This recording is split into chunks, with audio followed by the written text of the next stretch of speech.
বাংলাদেশ 20°34' থেকে 26°38' উত্তর অক্ষরেখার মধ্যে এবং 88°1 থেকে 92°41' দ্রাঘিমারেখার মধ্যবর্তী স্থানে অবস্থিত।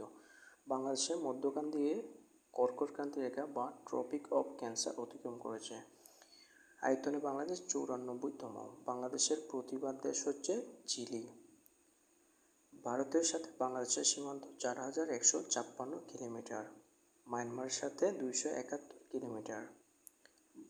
সীমান্তবর্তী বান্দরবান জেলার সাথে ভারতের সীমান্ত নেই। সিলেট ও ময়মনসিংহ বিভাগের সাথে সবকটি জেলায় সীমান্তবর্তী। বাংলাদেশের সীমান্তবর্তী ভারতের মোট 5টি রাজ্য: পশ্চিমবঙ্গ, আসাম, মেঘালয়, ত্রিপুরা, মিজোরাম। বাংলাদেশ ও ভারতের সীমানাকারী নির্ধারণকারী নদী হারিয়াভাঙ্গা। বাংলাদেশের অর্থনৈতিক সীমানা সমুদ্র সীমা 200 নটিক্যাল মাইল। বাংলাদেশের রাজনৈতিক সমুদ্র সীমা 12 নটিক্যাল মাইল। বাংলাদেশের উত্তরের জেলা পঞ্চগড়, উপজেলা তেঁতুলিয়া, স্থান বাংলাবান্ধা। বাংলাদেশের দক্ষিণের জেলা কক্সবাজার, উপজেলা টেকনাফ, স্থান ছেড়াদ্বীপ।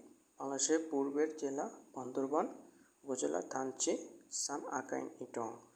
বাংলাদেশের পশ্চিমের উপজেলা জেলা চাঁপাইনবাবগঞ্জ, উপজেলা শিবগঞ্জ, স্থান মনাকষা।